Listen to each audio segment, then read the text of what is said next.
Salam, hər vaxtınız xeyir olsun. Bugün Dövlət İmtahan Mərkəzi tərəfindən şagird və müəllimlərə təqdim olunmuş qəbul imtahan tipli 20-li deməli sınaq tapşırıqlarından ümumi sınaq 20-nin izahına baxacağıq. Vaxt itirmədən keçək testin izahına. Birinci sualda deyir ki, bir qadının müxtəlif qan qruplu 2 əkiz uşağı dünyaya gəlmişdir. Bu uşaqlar haqqında hansı ifadələr doğrudur və mutasiya müşahidə olunmur? Ümumiyyətlə, bu ilk öncə şərti başa düşək. Şərtdə deyir ki, əkiz uşaq dünyaya gəlib. Əkiz uşaqlar iki formada ola bilər. Birincisi ola bilər eyni yumurta əkizi, biri də ola bilər müxtəlif yumurta əkizi.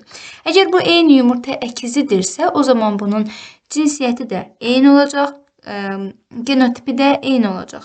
Və başqa variant yəni mümkün deyil. Amma müxtəlif yumurta əkizidirsə, onda bunun genotipi 100% fərqli olacaq. Cinsiyyəti eyni ola da bilər, olmaya da bilər, qan qrupu eyni ola da bilər, olmaya da bilər. Yəni bu şəkildə artıq suala da bu yöndə baxacağıq. İndi burada deyirik ki, əkiz uşaq dünyaya gəlmişdi. Bu uşaqlar müxtəlif qan qruplu deyil. Əgər müxtəlif qan qrupu deyilsə, o zaman biz avtomatik olaraq bilirik ki, bu müxtəlif yumurta əkizidir. Baxaq, genotipləri fərqlidir. Bəli, biz dedik ki, müxtəlif yumurta əkizlərində genotiplər 100% olaraq fərqlidir. Eyni cinsiyyətə malik ola bilər. Biz dedik ki, biz doğrunu axtarırıq və dedik ki, eyni cinsiyyətə malik ola da bilər, olmaya da bilər. Ona görə ikini də götürürük, doğru olaraq eyni cinsiyyətə malik ola bilər. Bəli, uşaqların əmələ gəlməsində 2 qamet iştirak edib. Xeyr, müxtəlif yumurta deyirsə, yəni müxtəlif 2 dənə yumurta, hər yumurta üçündə bir dənə spermatozoid. Deməli, burada 4 dənə qamet iştirak edibdir. Və deməli, 3 səhvdir. Bir cift 2 göbək ciyəsinə sahibdirlər. Deməli, bir cift o zaman olardı ki, yəni bu eyni yumurta əkizi olsun. Yəni, yumurta bir dənə olsun ki, buna bir dənə cift əmələ gəlsin. Və ona görə bu da səhvdir. Cavabımız olacaq 1, 2, A variantı. İkinciyə baxaq. May böcəyinin qarıncıq boğumlarındakı stigmaların ümumi sayı n olarsa, qarıncıq boğumlarının sayını hesablayın. Deyir ki, qarıncıq boğumdakı stigmaların sayı n olarsa, mən əvvəlcə düşünürəm ki, bax bu şəkildə boğumlar çəksəm əgər, hər boğuma neçə dənə stigma düşür? 2 dənə stigma düşür. Deməli, boğumdan 2 dəfə çox stigma olur və mənə n sayda stigma veribsə, onda n-i 2-yə bölərəm ki, görüm neçə dənə boğum var. Boğumu tapdım. Boğum n bölü 2 qədərdir. Və mənə qarıncıq boğumların sayını ümumilikdə soruşursa və mən bilirəm ki, qarıncıq boğumlarının sonuncusunda stigma yoxdur. Deməli, üstünə də 1 gələrəm ki, bütün boğumların sayını tapam. Yəni, axırıncıda yoxdur stigma, amma bunlarda var. N bölərəm 2-yə stigma olan boğumları taparam. Sonra üstünə bir dənə gələrəm ki, bütün qarıncıq boğumlarını hesablayıb tapam. N bölü 2-də, yəni 2-də 1 n deməkdir. Bu da 0,5 n-dir. 0,5 n üstə gələk 1 olacaq. Cavabımız yəni A variantı. Sonra keçək 3-cü suala. Bir dəqiqə silək. Aha, 3-cü suala baxaq. Hüceyrəvi quruluşa malik olmayan canlılara aid olan.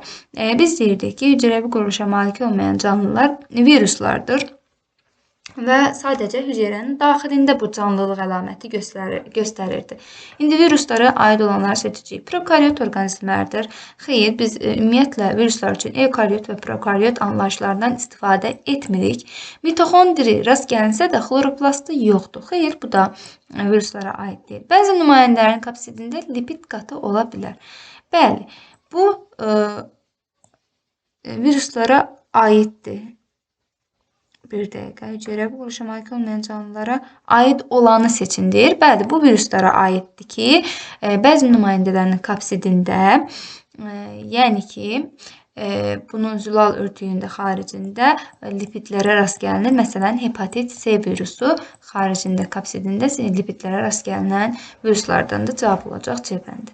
4-cüyə baxaq. Hansı bitkilərdə meyvə yanlığı toxum cücərərkən partlayır? Ümumiyyətlə, burada açılan meyvə və açılmayan meyvə anlayışını anlamaq lazımdır. O meyvələr idi ki, bunun meyvə yanlığı daşlaşmış bir şəkildə olsun və toxum cücərərkən onu partlatsın. Burada da indi baxacağım bir toxumlu olsun və meyvə. Yəni açılan meyvə bir toxumludur. İndi pomidor və alma burada çox toxumluqdan və lətli meyvədən söhbət gedir. Yonca və lobiya çox toxumluqdan söhbət gedir. Kələm və zəri yenə çox toxumlu. Fındıq və günəbaxan. Fındığın da xarici qatı daşlaşmışdır və bir toxumludur. Günəbaxan da eyni şəkildə xarici qat daşlaşıbdır və bunun içərisindəki toxum cücərərkən meyvə yanlığını nə edəcək? O daşlaşmış hissəni partladacaq ki, bu cücərti çölə çıxsın. Bu şəkildə cavab olacaq D bəndi. 5.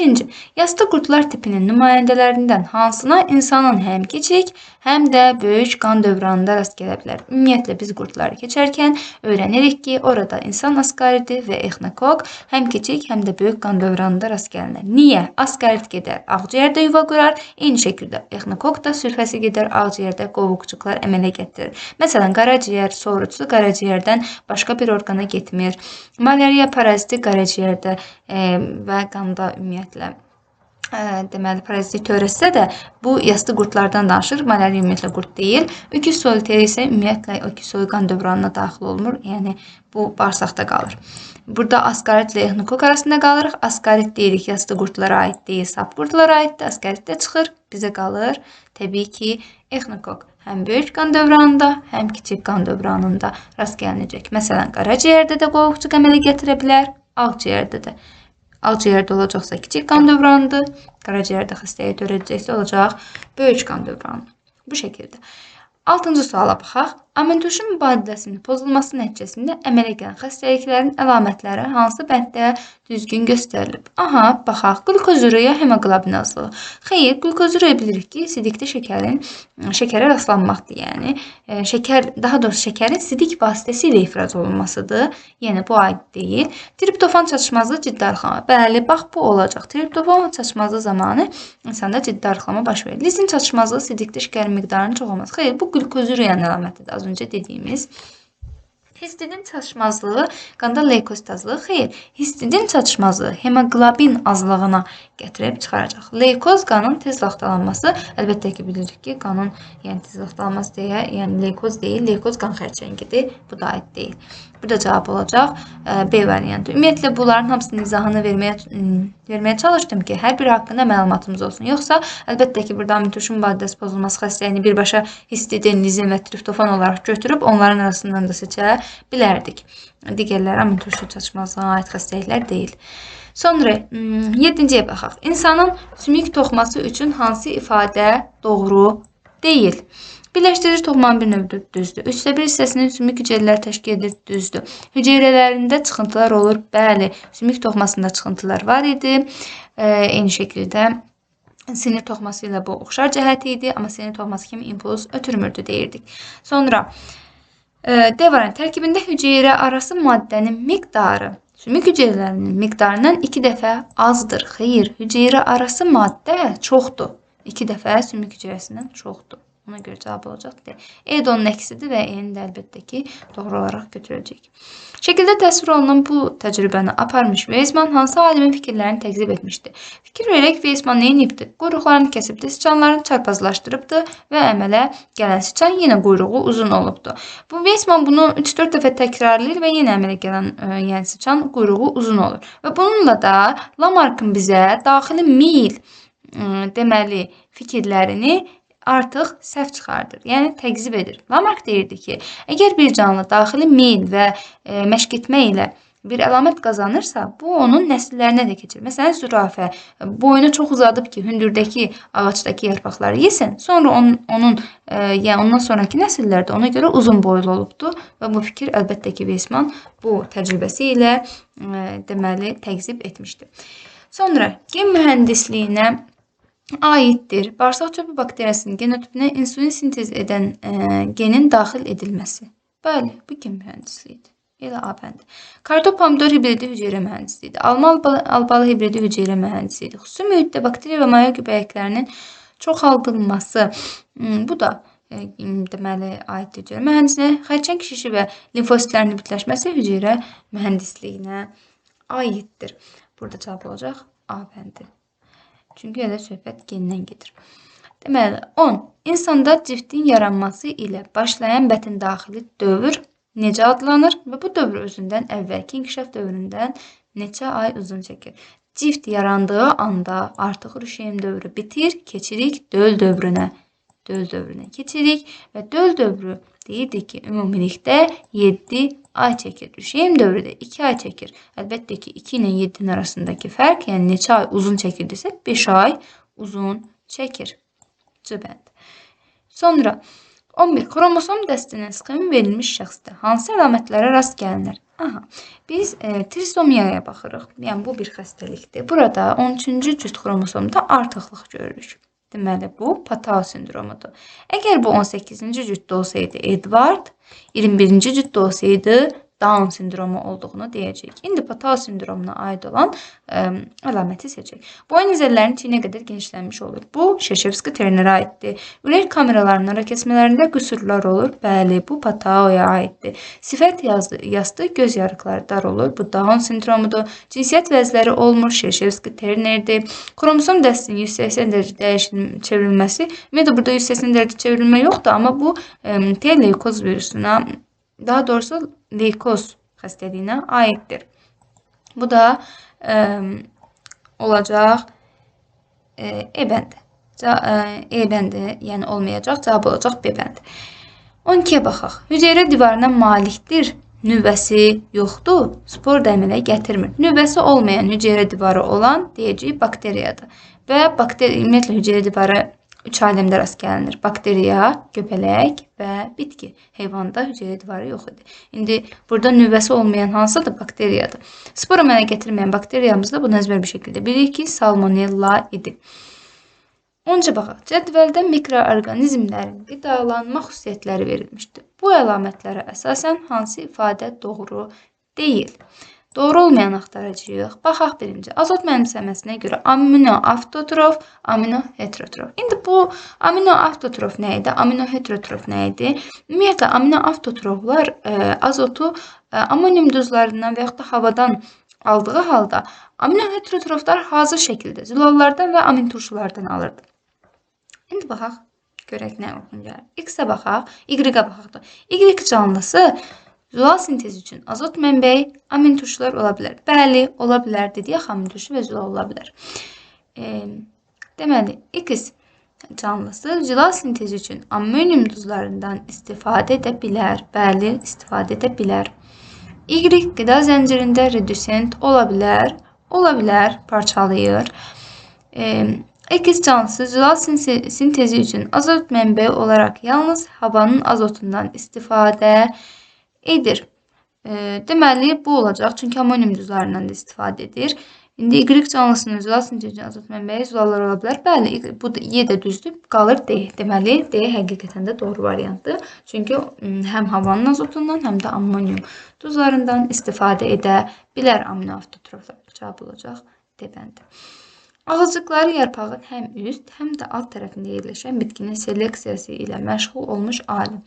Ağızcıqlar yarpağın həm üst, həm də alt tərəfində yerləşən kələm bitkisidir və kələmlə turpun hibridindən bilirik ki, istifadə edən, yəni Karpachenko idi və orada hibriddə metod tətbiq edirdi, Karpachenko metodunu və xromosom sayını 2 dəfə artırırdı. Yəni bu seleksiya ilə deməli məşğul olmuşdu. Kim? Karpachenko. 15. Hansı xəstəliyin törədicisinin yeni ştamlarını yaratmaq olar? Ştam. Deməli, seleksiya zamanı cins, sort, ştam alınır. Cins alınacaq heyvanda. Sort alınacaq bitkidə. Ştam da alınacaq bakteriyada. Və yeni ştam yaratmaq olar. Əlbəttə ki, bakteriyanı axtaracaq burada. Bazido xəstəliyi deyil, akromegalia deyil. Vərəm, bəli, vərəm çöpləri bakteriyadır. Hemofiliya olmaz, qoturluq olmaz. Cavab olacaq E. Prosesdə DNT polimeraza iştirak edir. Onda, ümumiyyətlə, biz öyrənərkən transkripsiya prosesində demişdik ki, DNT zinciri elə bu iki şəkildə gəlir. Ümumiyyətlə, 2 dənə bildikdə 2 zəncirdən ibarətdir. Və buradan DNT-nin müəyyən hissələr qırılır və qırılarkən o komplementarlıq prinsipi ilə bunu bərpa edir. Bu şəkildə bərpa edir və DNT-nin bərpası baş verir. Yəni burada əlbəttə ki, məlumat elində alındıqdan sonra DNT bərpa olunmağa başlayır. İndi söhbət təkcə DNT-dən gedirsə, burada deməli neçə növ nukleotit iştirak edəcək. Yəni bu DNT polimeraza burada, yəni DNT polimeraza bax bu ikinci hissələrin əmələ gəlməsində iştirak elədi. DNT polimeraza iştirak edirsə, deməli DNT öz-özün əmələ gətiribdir. DNT polimeraza iştirak edirsə, ancaq söhbət DNT-dən gedir və bu DNT-dən söhbət gedirsə, o zaman biz deyəcəyik ki, burada deməli 4 növ nukleotit iştirak edir və 8 növ nukleotit xeyr, bu translyasiya prosesidir. Deməli, proses PZR-də baş verə bilər. Bəli, polimer zəncir reaksiyalarında, çünki yeni zəncirlər əmələ gəldi. 2 dənə proses sentrifugada baş verir. Xeyr, sentrifugada ümumiyyətlə bilirik ki, qanın hissələrindən, yəni plazma və qan formal elementlərinin ayrılmasıdır. Deməli, burada 4 növ nukleotit iştirak edəcək, çünki DNT öz-özünə əmələ gətirəcək bu şəkildə və polimer zəncir reaksiyalarında baş verəcək. Bu şəkildə. Ümid edirəm, bunun izahını tam anlamış oldunuz. Anlamasanız, təbii ki, burada şərh qismində yenidən qaranlıq qalan qismləri soruşa bilərsiniz. Sonra 17-yə baxaq. Dən meyvə cücərərkən endospermdə olan ehtiyat qida maddələrinin rüşemin digər hisslərinə ötürən struktura müvafiq gələn struktur şəkildə müəyyən edin. Dən meyvə bilirik ki, bir ləpəlidir. İndi burada çaşbaşlı ola bilər ki, burada dən meyvə deyir, şəkil verib, axı 2 ləpəli. Burada nəyi demək istəyir bizə? Deyir ki, dən meyvə cücərərkən endospermdə olan ehtiyat qida maddələrinin rüşemin hisslərini ötürən struktur. Dən meyvə əlbəttə ki, bir ləpəlidir. Bir ləpəlilərdə endospermdəki qida maddəsi rüşeymə nə vasitəsilə keçirdi? Ləpə yarpağı. Bir dənə ləpə yarpağı var idi və o keçirirdi. İndi yəni deyir ki, struktur hansı oldu? Ləpə yarpağı. Və müvafiq gələn şəkildə müəyyən edin. Ləpə yarpaqları burada nə ilə göstərilib? Əlbəttə ki, 4 ilə göstərilmiş olacaq. Cavab olacaq D. 18-ə baxaq. Yarpaq çiliyi ilə çoxalması mümkün olan bitki hansıdır? Yarpaq çiliyi çoxalması mümkün olan bitki uzanbar bənövşəsi, limon bu şəkildə deyəcəyik. Burada da verilibdir bənövşə. İnkişaf dövründə kəpənəyin hansı inkişaf mərhələsi özündən sonraki mərhələ üçün ehtiyat qida maddəsi toplayır? Deməli, mən nəyə baxacağım burada? Hansı qidalana bilir? Mən baxıram ki, 1 qidalanacaq, 4 qidalanacaq, 1 qidalanacaq və 2 qidalana biləcək. 3 ümumiyyətli qidalanmır. Amma deyir ki, özündən sonraki mərhələ üçün. Baxıram ki, burada 1 çoxlu qidalanır və özündən sonraki mərhələ üçün qida toplayır. Eyni şəkildə 2 də çoxlu qidalanır və 3-cü mərhələ üçün qida toplayır. O zaman deyəcəm ki, 1 ilə 2 özündən sonraki mərhələ üçün qida toplayır. Niyə deyəcəksiniz? Məsələn, 4 niyə olmasın? 4 nektarla qidalanır. Nektarla qidalanırsa, bu sadəcə özü üçün qida toplaya biləcək. Amma birinci artıq yarpağın hissələri ilə daha çox, daha belə enerjili qidalarla qidalanır. Ona görə cavabımız olacaq 1 və 2. Bəli. Həm də ki, kəpənəyin özündən sonraki mərhələsi yumurtasıdır. Yəni, bu artıq burada kəpənək yenidən bu mərhələyə çevrilmir. Yumurtaya çevrilir. Yumurta üçün də ehtiyat qida maddəsi toplamağına ehtiyac yoxdur. Sonra, şəkildə təsvir olunmuş canlılar üçün ortaq cəhət hansıdır? Baxıram, bu da tumurcuqlanır. Eyni şəkildə bu da tumurcuqlanır. Tumurcuqlanmaya da çoxalma. Sonra 21. Şəkildə təsvir olunmuş əkizlər haqqında doğru olmayan ifadə müəyyən edin. Əkizlərə baxıram. A, bir yumurtanın içərisindədir. Eyni şəkildə bir dənə də cifti var. 2 dənə göbək çiyəsi var. Deməli, bu eyni yumurta əkizidir. Eyni yumurta əkizidirsə, o zaman baxaq. Əkizlər ümumi ciftə malikdir. Bəli, bir dənə cifti var dedik. Doğru olmayan axtarırıq. Mayalanmada 2 qamet iştirak edir. Bəli, bir dənə görürük ki, burada cift var. Deməli, bir dənə yumurta hüceyrə iştirak edib, bir dənə də spermatozoid, yəni 2 dənə qamet iştirak edib. C. Bu cür əkizlərdə göbək cügələrinin sayı dölün sayına bərabər olur. Ümumiyyətlə, həm eynidə, həm də müxtəlif əkizlərdə göbək cügələrinin sayı daimi dölün sayına bərabərdir. Yəni, bu məxsusi deyil. Əkizlər müxtəlif cinsə aid ola bilər. Səhvdir bu ifadə artıq. Çünki əkizlər əgər bir yumurtadan əmələ gəlibsə, bir dənə də buradan qamet. Təbii ki, bu ikisi də eyni cinsə aid olacaq. Cavab olacaq D. Əkizlər eyni cinsə aiddir. Doğrudur. Bu şekilde cevap olacaktı. 11 yaşında aybaşı geçirmeye başlayan kızın 17 yaşına kadar cinsiyet bezlerinin yetişme zonasının sonuna əmələ gələn yönəlici cisimciklərin autosom xromosomlarının sayı cəmi nə qədər olar? Deməli, deyəcəm ki, mən 11 yaşından başlayıb da 17 yaşına qədər artıq biz öyrənirik. Deməli, bu 6 ildir aybaşı olur. Bir ildə insan 13 dəfə deməli aybaşı olur. Deməli, 6 vuraram 13-ə. Görüm 6 ildə toplam nə qədər aybaşı olubdu. Və bu da eləyər 8, 78. Demək 28 dəfə aybaşı olub toplamda. Və bir aybaşı olanda 3 dənə yönəlici cisimcik əmələ gəlirsə, 78-də 3-ə vururam. Görüm toplam yönəlici cisimciyim nə qədərdir? Buradan deməli 2, deməli buradan da 3 dəfə 4, deməli 24, burada 30, 34, 234. Aha. Deməli bu 234 dənə yönəlici cisimcik əmələ gəlibdir. Və deyir ki, autosom xromosom sayını tapın. Yönəlici cisimciklər haploiddir. Haploid isə deməli bir cinsi 22 dənə də autosom xromosoma malikdir. 234-də vuraram 22-yə ki, görüm nə qədər autosom var və taparam 51, 48. 5148. Bu şekilde. Cevabım olacaq A bəndi. Klonlaşdırma zamanı 2n48 olan meymun alınmışdır. Bu meymunun 4 balastomerində cəmi neçə xromosom olar? İlk öncə bunu deyək ki, balastomerlər ziqotdan əmələ gəlir. Ziqot da bilirəm ki, diploid xromosom dəstinə malikdir. Hər balastomerin özünün 2n-i var. Deməli 4 balastomerdirsə 4-ü vuraram 2-yə. Deməli bunun toplamda 8n-dir bu. 8n-dir. Onun 2n-i 48-dirsə bunu da deməli 4 dəfə artıraram. Yəni məsələn 2n 48 isə 8n x-dir. Belə deyək. X də bərabərdir 192-yə. Deməli neçə xromosom olacaq? 192 dənə xromosom olacaq. Yəni 2n-də 48 xromosom varsa 8n-də də x xromosom var. X də bərabərdir 192 dənə xromosomu. Şeşevski-Terner sindromlu qız doğulmuşdu. Gəlin ilk öncə bu Şeşevski-Terneri qəşəng bir izah eləyək görək. Bu nə zaman əmələ gəlir? Ondan sonra da tapaq. Bilirik ki, Şeşevski-Terner deməli genetik bir xəstəlikdir və bu zaman xromosomların düzgün ayrılmaması zamanı baş verir. Yəni normalda bizdə 44 üstə gələk XX şəklində xromosom var. Və bu xromosom ayrılarkən əgər normalda olmalıdır 22 üstə gələk X, 22 üstə gələk X. Amma bu belə olur. 22 üstə gələk X birində, 22 üstə gələk 0-da digər bir qametə düşür. Yəni belə bir hüceyrələrimiz alınır. Və sonra bu normal bir insanla çarpazlaşarkən normal bir erkək fərq götürək. Erkək fərddə də üstə gələk X, Y-dir.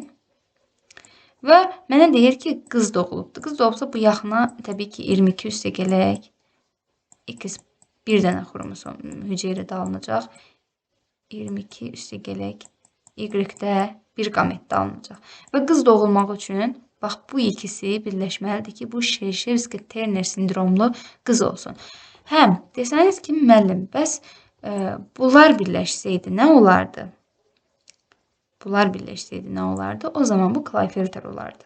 Yəni deməyim o ki, əgər anada deməli bu şəkildə və yaxud da ki atada bu şəkildə, yəni xromosomun ayrılmasında problem varsa hüceyrədə, buradan ya Klinefelter ya da Şeşevski-Terner doğulacaq. İndi baxırıq ki, Şeşevski-Terner qız doğulması necə baş verdi? 22 üstə gələk 0, 22 üstə gələk x-lə, yəni 1 və 2 ilə.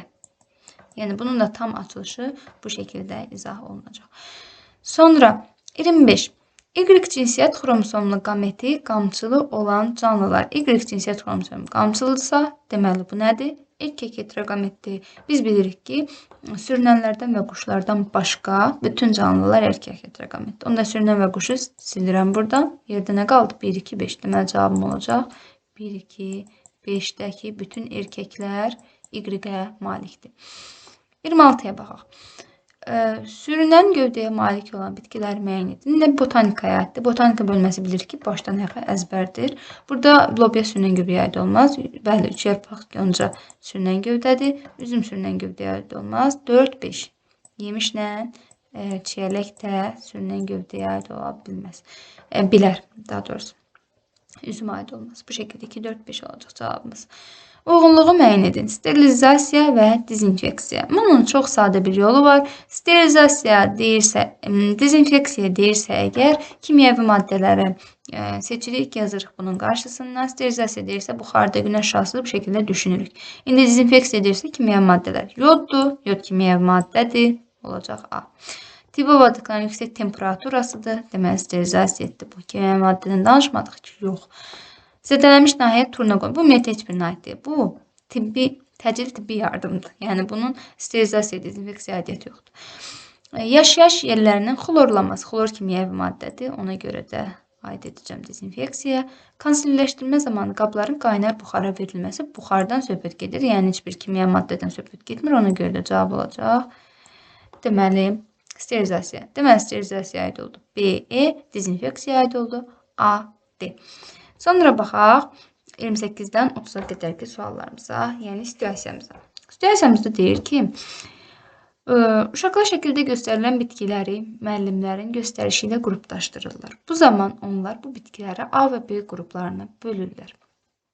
A qrupuna baxıram ki, bax burada nə var? Buynuz meyvə var. 4 dənə ləçək var. Sonra burada nə var? Alma var. Alma gül çiçəklərə aiddir. Burada da 5 dənə ləçək var. İndi baxaq nə deyir burada. Deyir, bölgü apararkən şagirdlərin əsaslandığı sistematik kateqoriyaların adlarını və müvafiq çiçək formalarını qeyd edin. Elə dediyimiz kimi, buynuz meyvə 4 dənə də ləçək. Nədir bu? Xaç çiçəklilərdir. Yəni K4, L4, Y6. Təbii ki, bu 6'nın da 4 uzun, ikisi qısa erkəkcikdir. D1. Bu aid olduğu xaç çiçəklilərə. İkincisi də gül çiçəklilərdir. Çünki alma ümumiyyətlə bilirik ki, baxın gül var burada da, yəni gül çiçəklilərə aiddir. Burada nədir? 5 dənə ləçək saymışam. 1, 2, 3, 4, 5. Bu şəkildə şəkildən düstur çıxartmaq daha rahat gəlir mənə. Deməli, burada K5 imiş. L5 imiş.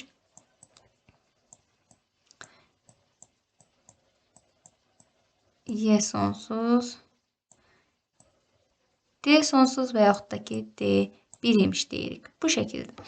İndi, deməli, bu oldu nə? Xaç çiçəklər, bu da oldu gül çiçəkləri. Yazdıq, düsturlarını da yazdıq. Astematik kateqoriyasına aid olan dərman bitkilərindən qan kəsici xüsusiyyətə malik olan, yəni xaç çiçəklərinin qan kəsici xüsusiyyətə malik olanı hansı idi? Əlbəttə ki, quş əppəyi. Quş əppəyi deyəcəyik. Yaza bilmədim. Quş əppəyi.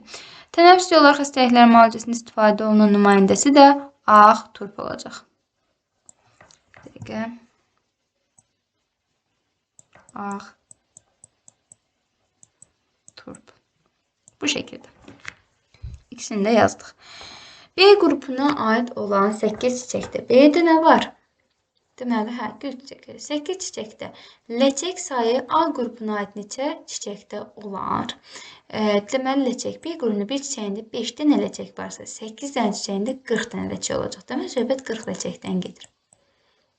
40 ləçək. Deyir ki, A qrupuna aid neçə çiçəkdə olar? Baxıram, A-da da 4-dür. Deməli, bir dənə çiçəyində 4 ləçək varsa, 40 dənə ləçək olması üçün bura 10 dənə çiçək olmalıdır. Deməli, 10 dənə çiçək də xaç çiçəklərə aiddir. Sonra deyir ki, bu çiçəklərdə sayını müəyyən etdiyinizdə, təbii ki, 10 dənə çiçək müəyyən etdik. Uzun erkəkçiklərin sayını. Erkəkçiklərdən dedik 6 dənədir. Bunun 4'ü uzundur, ikisi qısadır. Deyir, uzun erkəkçiklərin sayı 4 çiçəkdən, təbii ki, 10 dənə çiçəkdə, təbii ki, 40 dənə uzun çiçək olacaq 4-2 nisbətində. 20 dənə də deməli, qısa erkəkçik olacaq. Qısa erkəkçiyin sayına neçə vahid çoxdur? Çıxırıq bir-birindən 20 vahid çox imiş deməli. Bunu necə tapdıq? Məsələn, belə tapırıq ki, erkəkçiklərdən bir çiçəkdə 4 erkəkçik uzundursa, 10 çiçəkdə neçə erkəkçik uzundur? X. X-ə tapıram ki, 40 dənə erkəkçiyim uzun imiş. Sonra bir çiçəkdə 2 dənə erkəkçiyim qısadırsa, 10 çiçəkdə neçə erkəkçiyim qısadır? X dənə. X-im də bərabərdir 20 dənə qısa. Sonra deyək ki, uzun qısadan nə qədər çoxdur? 20 vahid çoxdur. Bu şəkildə bu da sonuncu testimiz idi. Ümid edirəm aydın oldu. Aydın olmayan qismləri də şərh bölməsində bildirə bilərsiniz. Əlbəttə ki, bacardığım qədər cavablayacağam. Sağ olun.